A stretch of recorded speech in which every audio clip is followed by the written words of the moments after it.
अगर आप किसी विशेष जाति के नहीं है तो हो सकता है कि आपका एनकाउंटर, कुल मिलाकर कहने का लब्बो लुबाब उनका ये था। यह जवाब जनता सपा से पूछती है, सपा के नेताओं से पूछती है। कार्रवाई हो रही है, जनता खुश है, जनता अपने को सुरक्षित मान रही है। क्यों सुनाई देती है? मतलब अभी लोग तो ओपनली तो नहीं बोलेंगे, लेकिन कहीं ना कहीं ये चर्चा क्यों सुनाई देती है? ये समाजवादी पार्टी सोच रही है कि ऐसा हम कहेंगे तो उसकी साइकिल पंचर होने से या भ्रष्ट होने से या सैफई जाने से बच जाएगी, लेकिन बचने वाली नहीं है।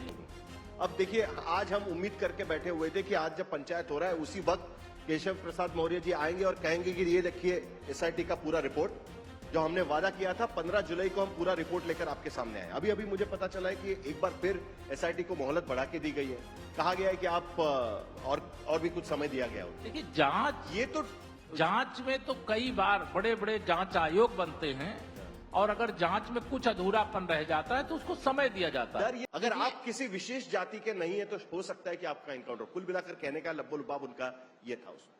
मैं इतना ही कहूंगा कि समाजवादी पार्टी ये बतावे कि अगर कोई मुस्लिम हो चाहे हिंदू हो, अगर किसी अपराधी के खिलाफ पुलिस की कार्रवाई होती है तो दर्द समाजवादी पार्टी को ही क्यों होता है, समाजवादी पार्टी के नेताओं को ही क्यों होता है? यह जवाब जनता सपा से पूछती है, सपा के नेताओं से पूछती है।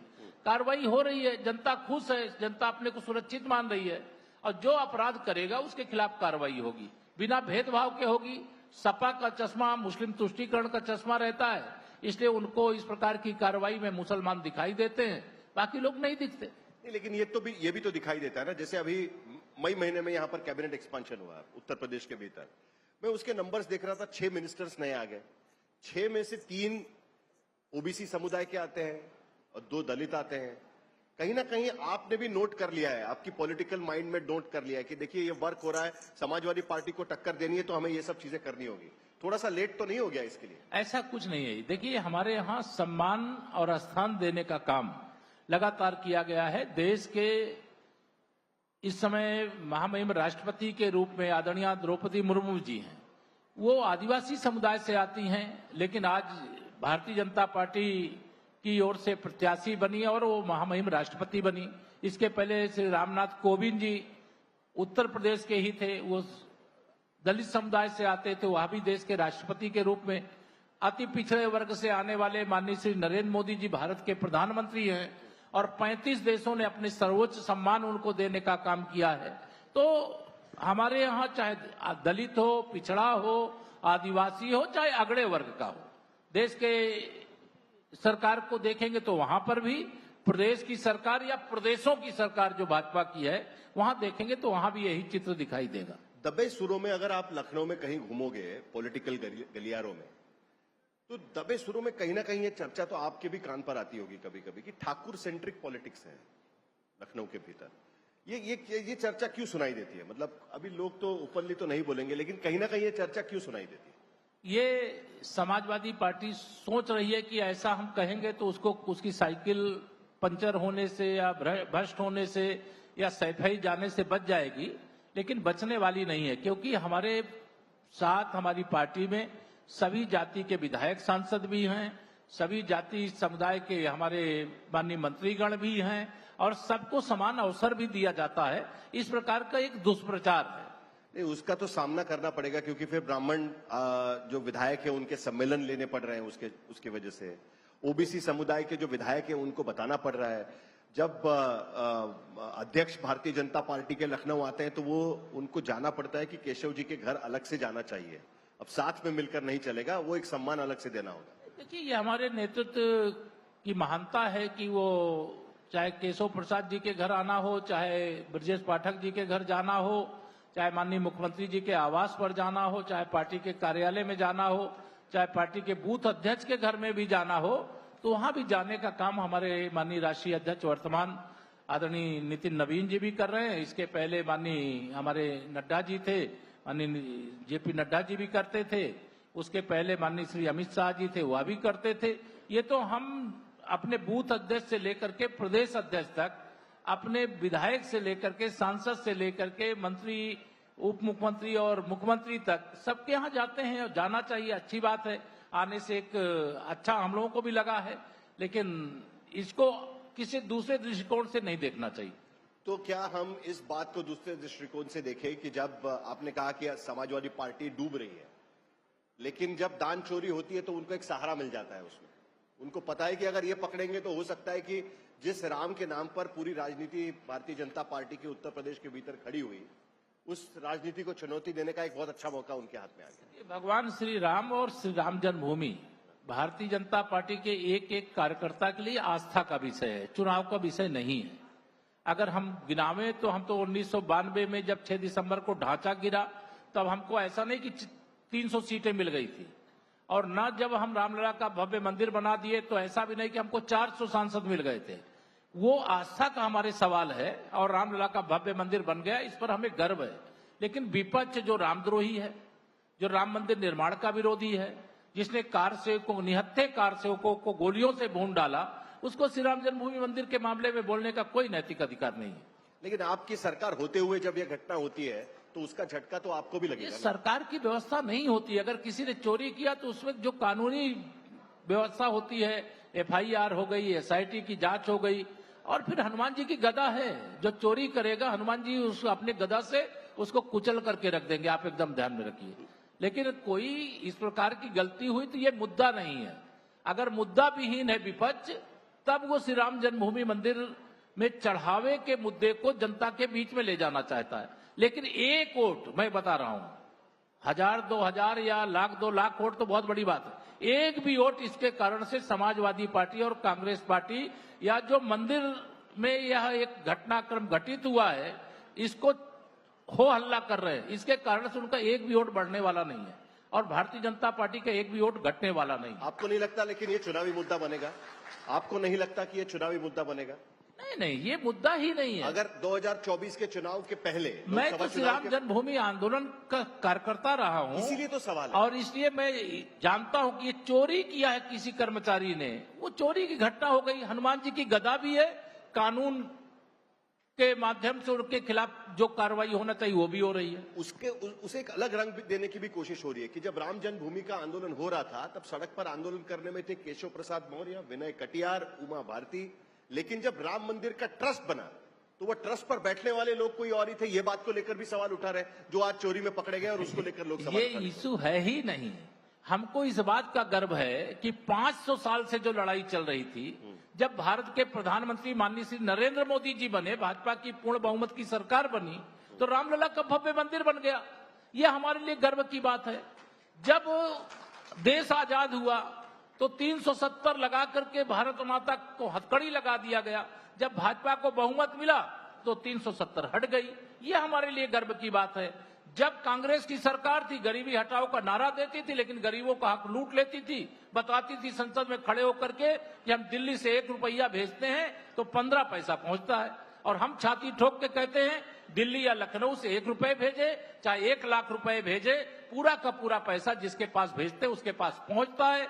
तो भाजपा में, कांग्रेस में, सपा में जमीन और आसमान का अंतर है। नहीं, लेकिन लोग भी तो कहते हैं ना कि पारदर्शिता होनी चाहिए ये इस पूरे मामले में, और आप सत्ता में, आप समझते हैं कि पारदर्शिता का मतलब क्या है। उसी के आधार पर जनता अवसर भी देती है लोगों को। अब देखिए, आज हम उम्मीद करके बैठे हुए थे कि आज जब पंचायत हो रहा है उसी वक्त केशव प्रसाद मौर्य जी आएंगे और कहेंगे कि ये देखिए SIT का पूरा रिपोर्ट, जो हमने वादा किया था 15 जुलाई को हम पूरा रिपोर्ट लेकर आपके सामने आए। अभी अभी मुझे पता चला है कि एक बार फिर SIT को मोहलत बढ़ा के दी गई है। कहा गया है कि आप और भी कुछ समय दिया गया उनको। देखिए, जांच में तो कई बार बड़े बड़े जांच आयोग बनते हैं, और अगर जांच में कुछ अधूरापन रह जाता है तो उसको समय दिया जाता है। डर ये लग रहा है कि छोटे लोगों को फंसाया जाएगा, नोट गिनने वाले, ड्राइवर, इन लोगों को फंसाया पूरी जाएगा। पारदर्शिता रहेगी, जांच में पूरी पारदर्शिता रहेगी। जो दोषी होगा कानून के हिसाब से उसके खिलाफ भी कार्रवाई होगी। और जो मैं आस्थावान हूं, इसलिए मैं कह रहा हूं, भगवान श्री रामलला के मंदिर के चढ़ावे को जिसने चोरी किया है, हनुमान जी की गदा का प्रहार भी उस पर होगा। कहां चूक हो गई? आप अगर दूर से देखते हैं उसे, तो कहां चूक हो गई? ये ट्रस्ट जांच का विषय, उसमें मैं कैसे जवाब दे सकता हूं? आप उस आंदोलन में शामिल थे, आपको क्या लगता है कहां चूक हो गई? चूक जो हुई है, जब आरोप हो रहे थे, चूक जो हुई है, उसी के लिए नजरअंदाज SIT है, उसी के लिए FIR है, उसी के लिए अब चोरी करने वाले जो जांच पकड़े गए हैं, और जो पकड़े गए हैं उनसे अभी छानबीन चल रही है। जब तक निष्कर्ष नहीं निकल आता है, मैं सरकार का उप मुख्यमंत्री हूं, मैं उस पर कैसे कोई बयान दूं? मैं आपको बता रहा हूं, मैंने सवाल ये आपसे क्यों पूछा, क्योंकि जो जांच कर रही है वो पुलिस तो आप ही की है, राज्य सरकार की पुलिस पुलिस जांच कर रही हमारी है। होने का जो मतलब एसआईटी गठित की गई है वो भी यूपी सरकार की तरफ से गठित की गई है। आप सपा और कांग्रेस जैसी सरकारों को मत समझिए। भाजपा की सरकार में पुलिस और प्रशासन या एसआईटी या आयोग जो सच होगा वही जांच करके सामने लाने का काम करेगी। ये भ्रम पूरी तरह से लोगों का हट जाना चाहिए, क्योंकि हमारी आस्था का केंद्र है और वहां जो चोरी हुई है उसको मैंने कहा आस्था के अनुसार हनुमान जी वहां अयोध्या धाम के राजा हैं, बैठे हुए हैं, उनकी गदा चलेगी। कानून के हिसाब से कार्रवाई एसआईटी अलग जांच कर रही है, पुलिस अलग जांच कर रही है। जो दोषी पाए गए वो पकड़े गए हैं, पूरे सब कुछ खंगाला जा रहा है। इसमें छोटे बड़े का सवाल नहीं है, इसमें केवल यह है कि जिसने चोरी की है उनको पकड़ा जाए। ये क्रिमिनल केस की तरह आप उसको नजर कर रहे हैं या आस्था को ठेस पहुंचने की तरह? दोनों बातें बताया। क्रिमिनल केस जो है उसकी कार्रवाई हो रही है।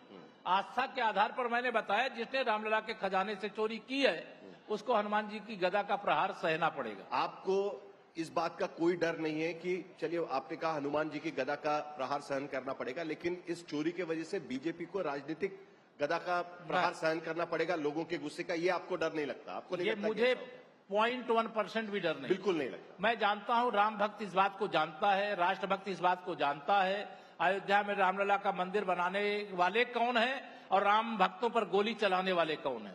राम मंदिर निर्माण में बाधा डालने वाले कौन है और बाधा को हटाने वाले कौन है? ये चोरी एक घटना है जिसकी जांच हो रही, जो दोषी होंगे कार्रवाई होगी। इससे भारतीय जनता पार्टी की सेहत न खराब होने वाली है और न विरोधियों की सेहत अच्छी होने वाली। आपकी सरकार होते हुए अखिल भारतीय अखाड़ा परिषद आज ये धमकी दे रही है कि 9 अगस्त से हम कृष्ण जन्मभूमि के लिए कार सेवा शुरू करेंगे। आप सरकार के नाते उन्हें क्या कहना चाहेंगे? कार सेवा तब शुरू की जाती है। हमको चाहते हैं कि काशी विश्वनाथ के मंदिर के स्थान पे जो ज्ञानव्यापी मस्जिद के नाम पे ढांचा खड़ा वो हट जाए। ठीक। जो भगवान श्री कृष्ण की जन्मभूमि पर ईदगाह बनी है वो हट जाए, वहां भगवान कान्हा का मंदिर बन जाए, यहाँ बाबा विश्वनाथ का मंदिर बन जाए। मामला न्यायालय के समक्ष विचाराधीन है। हम लोग न्यायालय से जब न्याय आएगा तो चूंकि सच के पक्ष में हिंदू समाज खड़ा है, कृष्ण भक्त शिव भक्त खड़े हैं, इसलिए जीत हिंदुओं की होगी, शिव भक्तों की होगी, कृष्ण भक्तों की होगी, ये मेरा विश्वास है और हमें न्यायालय के निर्णय का इंतजार है। कार सेवा नहीं होनी चाहिए है? कार सेवा वहां पर नहीं होनी चाहिए। हम इस पर कुछ बोलना इसलिए नहीं चाहते, पूज्य साधु संत हैं, उन्होंने क्या निर्णय किया है वो तो अखाड़ा परिषद से आप बात करिए, लेकिन हम ये जरूर चाहते हैं कि जो दोनों स्थान है, जैसे अयोध्या में रामलला का भव्य मंदिर बन गया वैसे काशी और मथुरा में भी भव्य मंदिर बनना चाहिए, लेकिन माननीय न्यायालय से जल्दी से जल्दी निर्णय आ जाए, ये हम लोगों को इंतजार है। मैंने इसलिए पूछा क्योंकि कार सेवा बनेगी तो लॉ एंड ऑर्डर का सवाल भी खड़ा होगा। एक सरकार के नाते आपको लॉ एंड ऑर्डर से भी निपटना होगा। तो ऐसी स्थिति में क्या, क्योंकि आपको पता ये इतिहास पूरा 6 दिसंबर को क्या हुआ था, कार सेवा का ही परिणाम था कि बाबरी मस्जिद ढहा दी गई। आप पूरी तरह से निश्चिंत रहिए, जहां भाजपा होगी वहां लॉ एंड ऑर्डर ठीक रहेगा। यहां भाजपा की सरकार है, आदरणीय योगी आदित्यनाथ जी के नेतृत्व में सरकार है, कोई कानून व्यवस्था को अपने हाथ में लेने का काम नहीं करेगा। और 9 वर्षों की सरकार में आपने देखा है एक भी दंगा नहीं हुआ, एक भी कर्फ्यू नहीं लगा और सुशासन की झलक पूरा देश देख रहा है, पूरी दुनिया देख रही है। आपका रिपोर्ट कार्ड में देखने की कोशिश कर रहा था और उस पर कुछ मैंने चीजें देखी है, उसमें से 3 चीजें उभर कर मेरे सामने आई। सबसे पहले तो पीएम आवास योजना, जो खास करके प्रधानमंत्री भी कई रैलीज में कहते हैं। जो आंकड़े मेरे पास है उसके मुताबिक 55 लाख घर उत्तर प्रदेश के भीतर पीएम आवास के तहत बने और भारत में नंबर 1 पर उत्तर प्रदेश राज्य है, बाकी राज्यों की तुलना करें तो बीजेपी के प्रशासित। जल जीवन मिशन में 1.8 करोड़ कनेक्शंस आपकी सरकार के समय पे हुए, वहां पर भी बाकी राज्यों के मुकाबले आप आगे नजर आते हैं। और आखिर में मनरेगा के, अब तो मनरेगा की स्कीम अलग नाम से चलेगी, भारत जी राम जी हो गए, 6 करोड़ आपने जॉब कार्ड्स उस पर बनाए हुए हैं। लेकिन दूसरी तरफ हम देखते हैं कि उत्तर प्रदेश जैसा बड़ा राज्य, लेकिन अभी भी जो प्राथमिक स्वास्थ्य जैसी सुविधाएं या शिक्षा जैसी सुविधाएं, ड्रॉप आउट रेट है 9वीं और 10वीं कक्षा में अभी भी 15% से ऊपर है। ये चीजें आप, क्योंकि हाईवे तो बन रहे हैं लेकिन हाईवे के नीचे या आसपास के गांव में जो चीजें हो रही है उसको लेकर आप किस तरीके से टैकल करें? देखिए, हमारी सरकार सभी क्षेत्रों में बहुत सजग है और अधिकांश योजनाओं में जो भारत सरकार के द्वारा संचालित होती हैं उसमें हम नंबर 1 पर हैं। शिक्षा, चिकित्सा, और रोजगार, यह तीनों क्षेत्रों में हमारी सरकार ने बहुत बेहतरीन काम किया है। इसलिए मैं आपको ये भरोसा दिलाना चाहता हूं कि जैसे पीएम आवास योजना में हम नंबर 1 में क्यों हैं, क्योंकि हमने ढंग से नंबर 1 में काम करके दिखाने का काम किया है। हम जो अब विकसित भारत जी राम जी के नाम से अब योजना चालू हो गई है 1 जुलाई से, उसमें भी सबसे अधिक संख्या में महिलाओं को भी रोजगार देने में हमने कामयाबी की है और श्रमिक भाइयों को भी काम देने में कामयाबी हासिल की है। उसमें भी हम देश में नंबर 1 पर हैं। स्वास्थ्य सुविधाएं, एक जनपद एक मेडिकल कॉलेज देने वाला उत्तर प्रदेश ऐसा राज्य है जिसने सबसे अधिक मेडिकल कॉलेज भी बना के दिया।